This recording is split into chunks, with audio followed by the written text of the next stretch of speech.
Hello, magandang araw sa inyo lahat, no? Magbabike tayo. Tara, ikutin natin tong lugar dito sa Hungary. Rashek Vadkert, sasamahan nyo ako. Habang ako'y nagbabike, samahan nyo akong nakipagkwentuhan, no? Kasi isang taon na nga ako dito, 1 year na ako. Itong March lang, no? 1 year na tayo dito sa Hungary. 1 year na tayo naglolokohan dito. Ayun na nga, no, guys. Ganda ng aso. Dahil medyo maganda yung panahon, guys. Tara, samahan nyo ako, no? Pag-usapan natin, simple lang naman, no? Pag-usapan natin yung ano bang experience ko dito after a year, no? Yung mga tao rito, yung mga lokal, ano ba yung ugali nila, ano ba yung yung kultura nila, yung mga do's and don'ts, no, so far. Tapos yun, so yun na nga. So mag-umpisa tayo sa mga tao, sa mga lokal dito, sa mga Hungarian. So ayun, kasi nung doon sa trabaho ko, ang mga nakasama ko talaga nung una is mga matatandang babae. Kasi naging mananahi ako, guys. Gusto nyo makita, ito yung picture, ito yung mga ginagawa ko, ito makikita nyo dyan sa screen nyo. Ganyan ako, nananahi ako. Tapos natutunan ko din doon mag-tacker ng mga kahoy. Yung kahoy, itataker nyo ng tela. Tara, daan na natin yung mga Pilipino rito naglalaro ng basketball. Higipin natin. Tapos ano ba? Ayun, dyan nga mga lokal mga nagbabasketball, oh. Talaga silipin natin yung mga nagbabasketball. Silipin natin. Diyan sila, oh. Ganyan.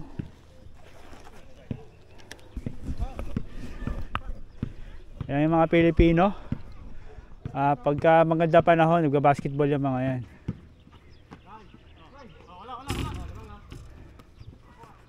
Ganda ng sapatos nun, oh. Pang. Pasok! Panis! Ayan sila. Ayan sila, oh. Alright. Tara, ikot na tayo. Yung mga Pilipino nating mga nagbabasketball, lilibang. So tara, ayun na lumalayo tayo sa topic ko. So yun nga yung topic ko is yung mga lokal dito, mga babae, is mga chismosa din, guys, no? Mga chismosa yan. Kasi ayan, nagkikwento ko sa inyo. Kasi habang nananahi ako, meron ng team leader, meron siyang sinasabi dun sa isang mananahi din na katulad ko.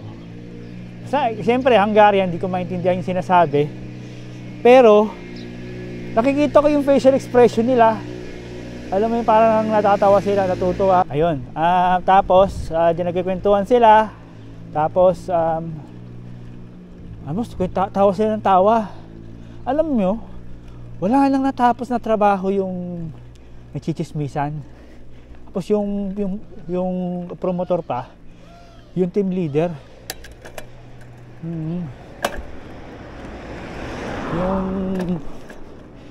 yung promotor pa ng ko lang.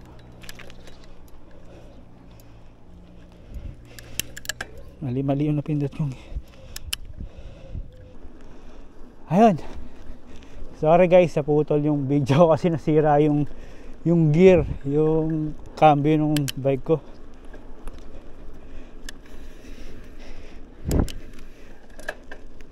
Nasira yung cambio. Ito tayo dito. Dito tayo sa mataas. Ayun pa nga, no? Sa Kaadik ngayon, kung mapapansin nyo, di ba?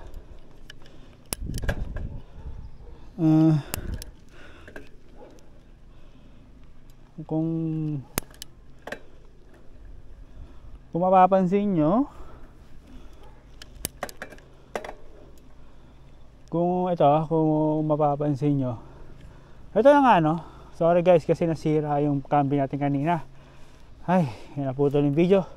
So ito na nga, no? Kung mapapansin nyo rin ngayon, bukod dun sa nagchichismisan ng mga lokal, mga babae, wala masyadong lumalabas dito guys. Sino mo yung mga bahay, no? Walang tao, no? Ang araw-araw, liwanag pa. Walang lumalabas ng bahay. Pero pag dun sa loob sa trabaho nila, dun sila nagchichismisan. May aso, German Shepherd. Ang ganda ng puno. Tingnan yan, pink. Lapitan natin. Kasi mag-spring na dito. Magkakaroon na uli ng mga dahon yung mga puno. Ganda ng puno guys. Cherry blossom. Ano ba tawag dyan? Ganda, ano, kulay pink. Ganda ng bahay. Tingnan nyo naman yung bahay. Ganda ng puno. Wow.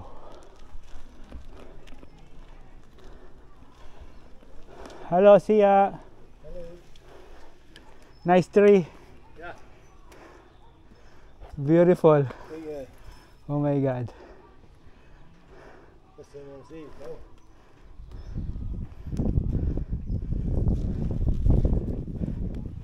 Kita natin.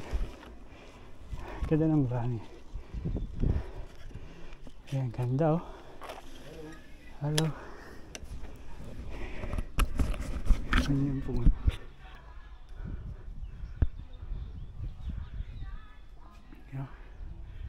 Yung puno ay na malaman. Ganda, no?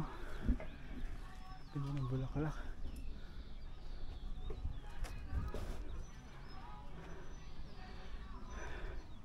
Bait pa ng may-ari. Kulay pink.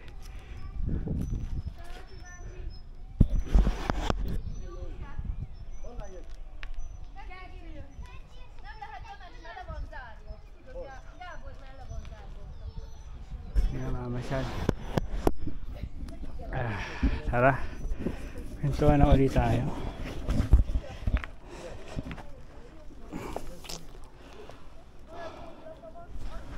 Alright, so ang ganda ng bahay dito, ano?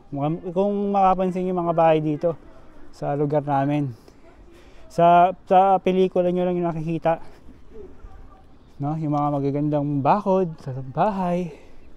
Dito na sa Hungary, nandito sila.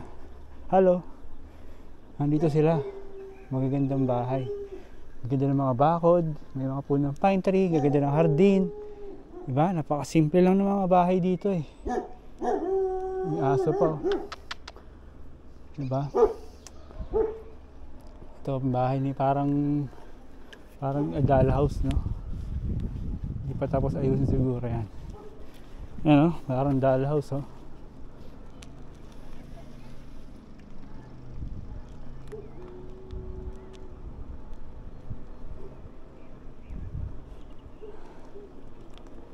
Ay, may puno doon kulay puti. Puntahan natin, ayun oh. Puntahan natin yan, kulay puti. May puno po. Ayun oh, sa loob ng bakod.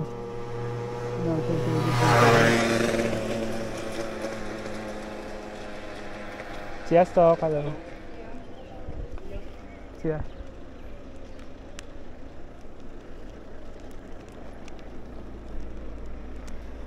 Ganda ng halaman kanina, ano guys. Tapos, pupunta tayo sa ano. Kasi, ayun, puti oh.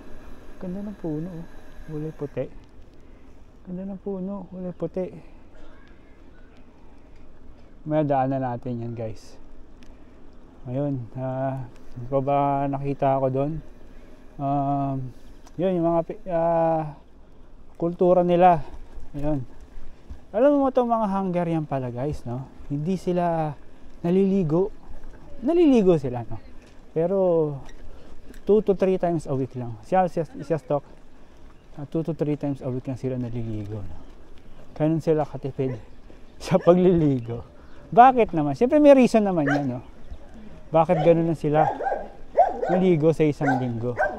Kasi naman, unang-una, malamig. Malamig nga naman talaga dito sa ano nila, sa bansa nila, no? Mas mahaba yung taglamig kaysa sa summer. Summer dito parang 4 months lang, 3 months eh. Tapos ano uli, malamig na uli, no? Tapos pansin ko din dito, ayun, halos lahat sila may sasakyan, no? Tsaka sa kalsada, ang luwag-luwag.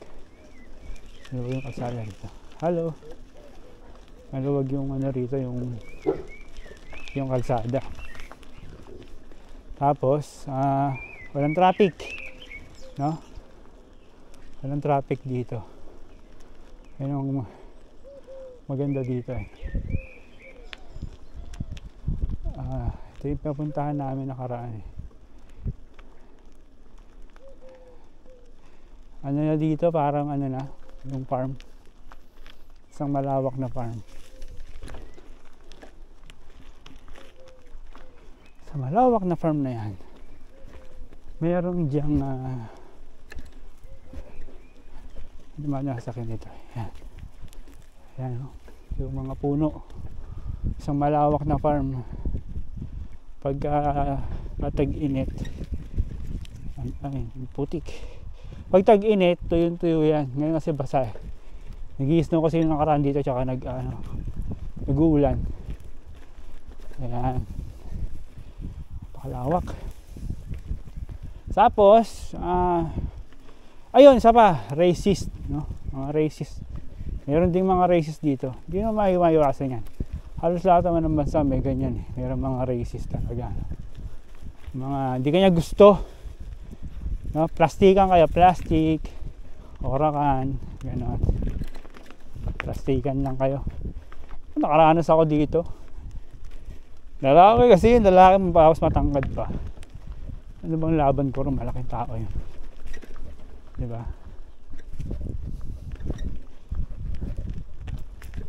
Lawak ko.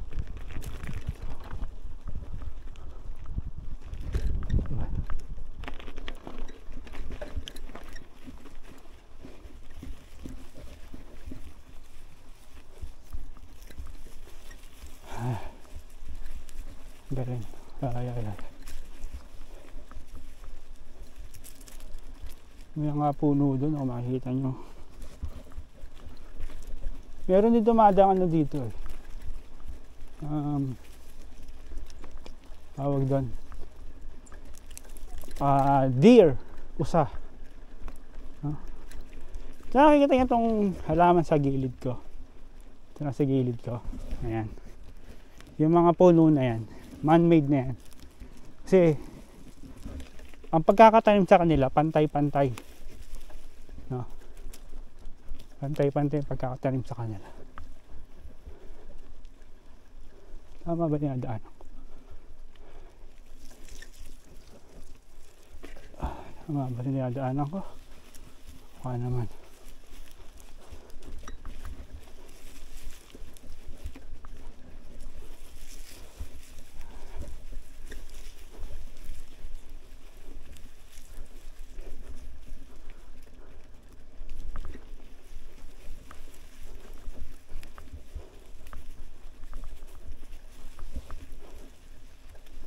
Puro puno.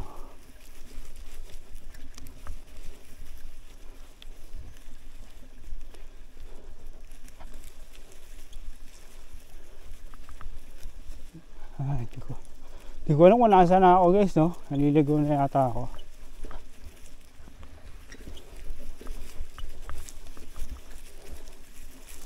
At parang may pusa doon.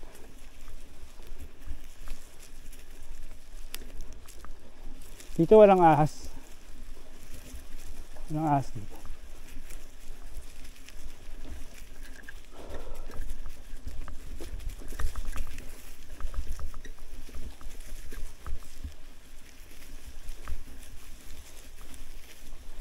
Naghuhukay dun ah. Naghuhukay. Tao yata yung nililibing. Naghuhukay.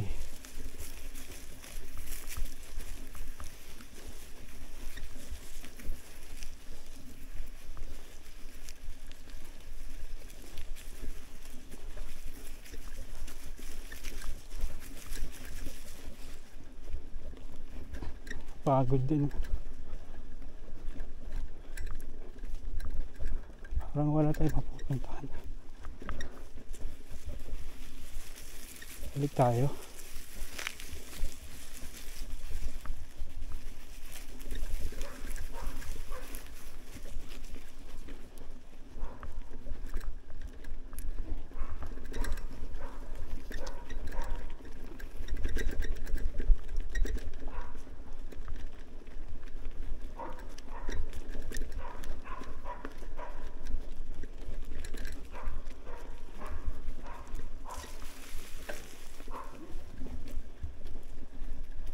Ayun.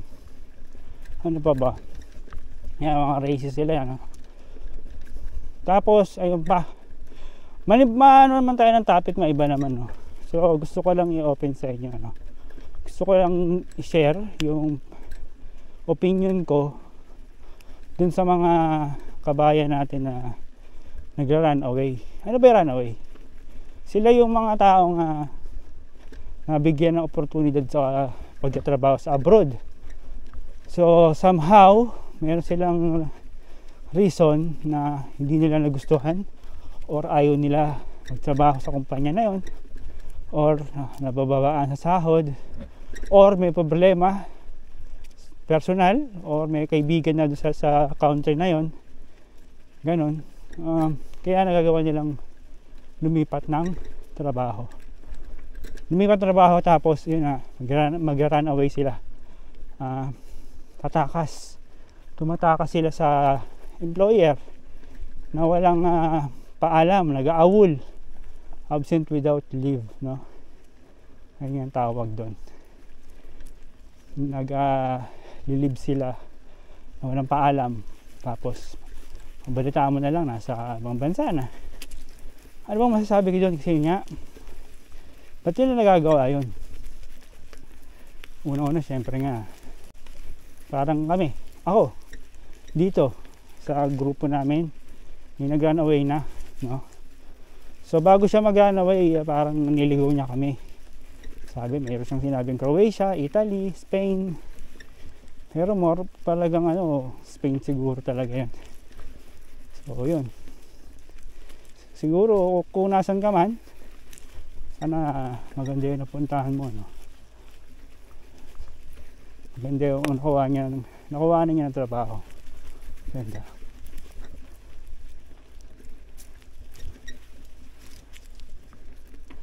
Tarak din.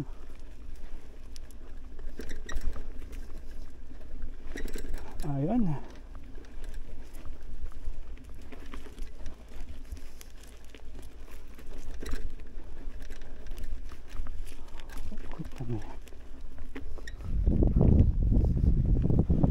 Ang ganda niya.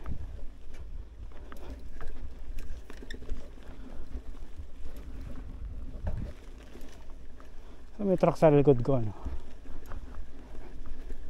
ganda ng damo. Pantay na pantay yung pagkakatubo.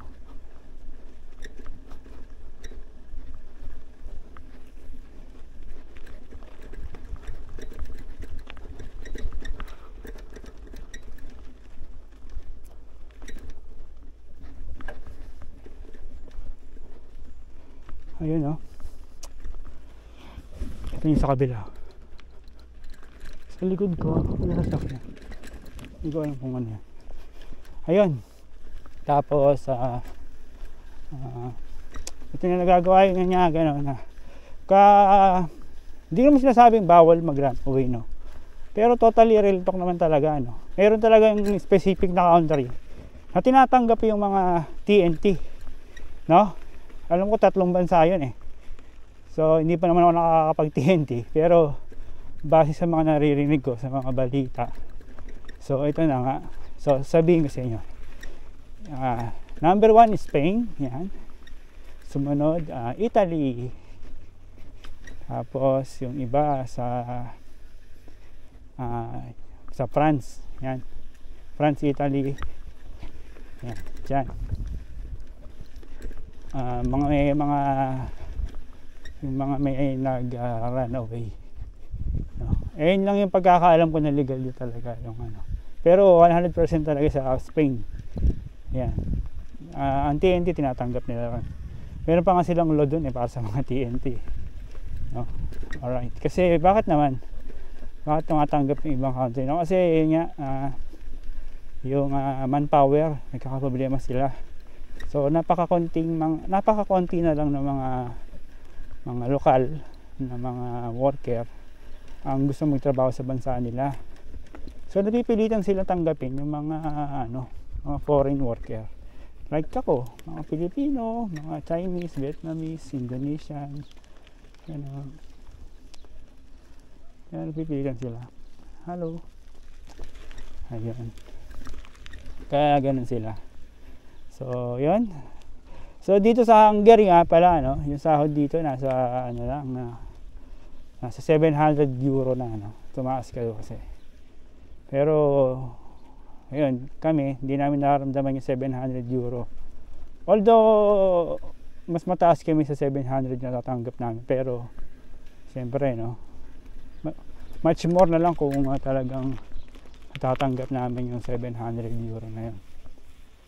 No, kasi ang pagkakaalam ko, pa rin kami 550 euro pa rin kami. At hindi kami nakaranas ng 700 euro. Saklap. Diba? So, ayun. Ano pa ba pwede kong italakayin sa inyo? No? Sana nagugustuhan nyo, nakikita nyo, no? Kung nakaabot kayo sa video na to, no? Ganda, oh. So, please click subscribe na lang din, no? Kung nakaabot kayo sa ano na to, please click subscribe and hit nyo yung bell notification para sa mga adventure natin dito sa Hungary. So, yun. Kung ako, siyempre, magtatanong kayo, ba't ikaw, di ba tayo mag-run away? So, hindi naman tayo kasi pare-parehas ng sitwasyon, you know? May mga tao talaga iba yung sitwasyon, iba talaga kailangan, ganon. May kanya-kanya tayong choice, no? So, bawat choice natin, kailangan pinag-iisipan natin yan. No? Yun lang naman masasabi ko. Ang choice, dapat pinag-iisipan niya. Tapos, dapat, kung may desisyon ka, dapat planado na, no? Nakahanda ka sa mga pwedeng mangyari, di ba? Kunyari, nakahanda ka kasi uupa ka, pagkain mo, transportation, siyempre, gagastos ka pag maglalakad ka ng papeles, gano'n, no? Ayun lang naman. So, yun, maraming salamat, no? So, wala na akong masabi, yun na lang siguro, no? So, kakat-kat ko lang naman to ng konti, no? Yung mga blocks na ano natin, nabablanko ako, no? So, yun lang naman masasabi ko, no, guys. So, yun, sana nagustuhan nyo tong walang kakwenta-kwenta kong vlog ngayon, no? Puro kwentuhan lang, no? Kadalong ba aso, ang laki, oh. German Shepherd, no? So, okay. Hungary, may H.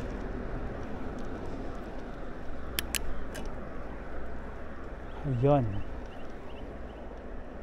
Malamig na yung hangin, no? Dahil na naikot natin, ikot tayo sa sa farm.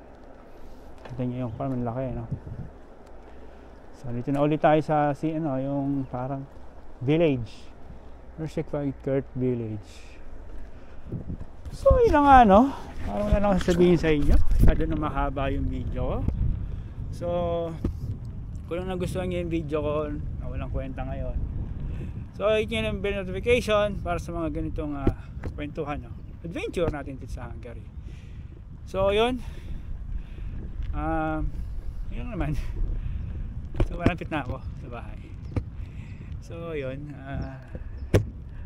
sabi ko lang, so ingat kayo palagi, stay healthy, God bless, peace kayo palagi.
Electric.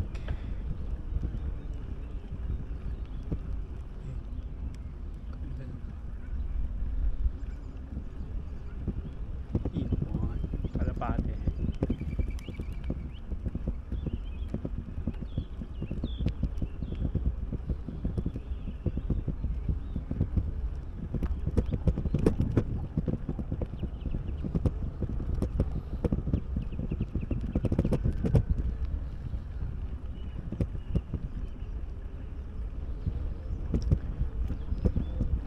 Tayong puno, maniwala kisa hindi.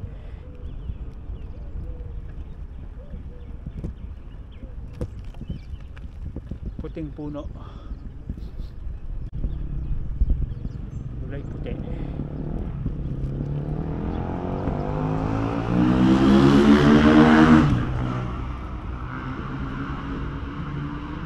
Kulay puti, may ganito pa yung Korea. Sa Korea pink, dito puti.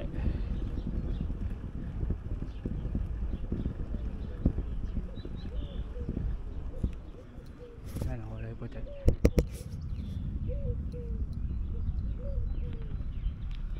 Ganda. Kulay puti. Doon parang violet na di po ano. Tara, meron pang isa eh. Tara.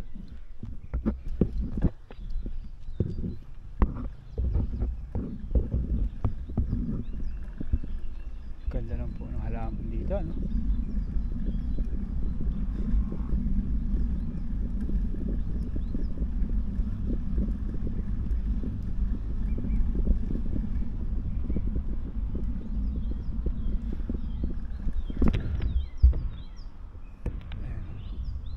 Ayan.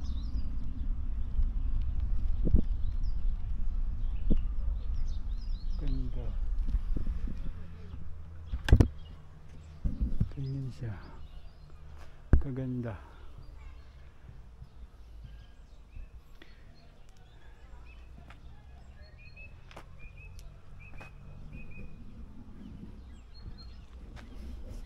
Bulaklak yan eh, no? Bulaklak.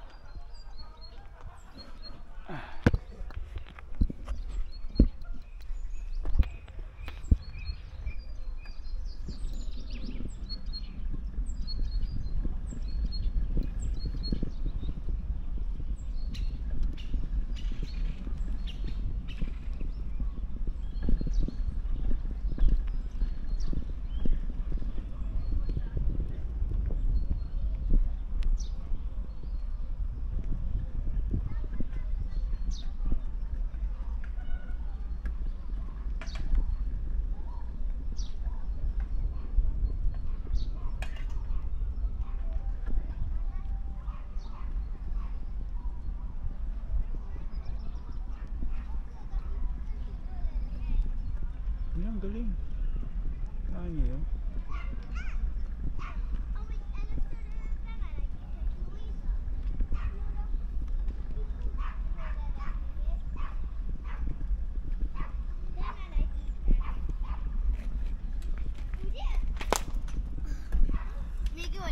Hello, siesta.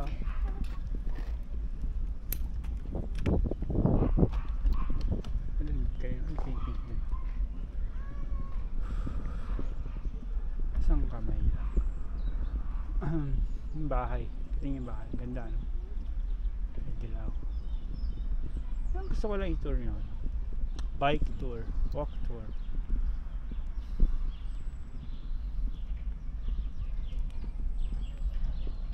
Alright. Ayun, no?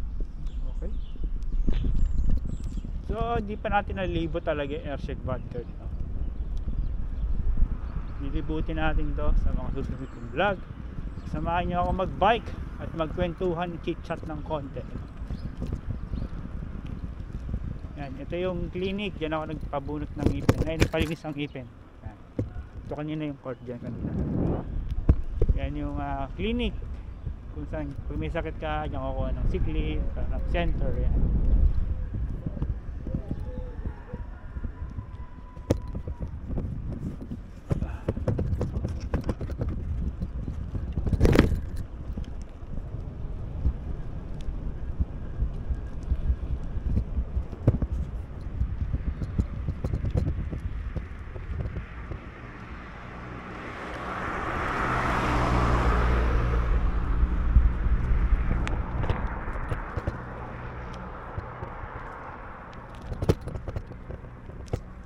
Hello.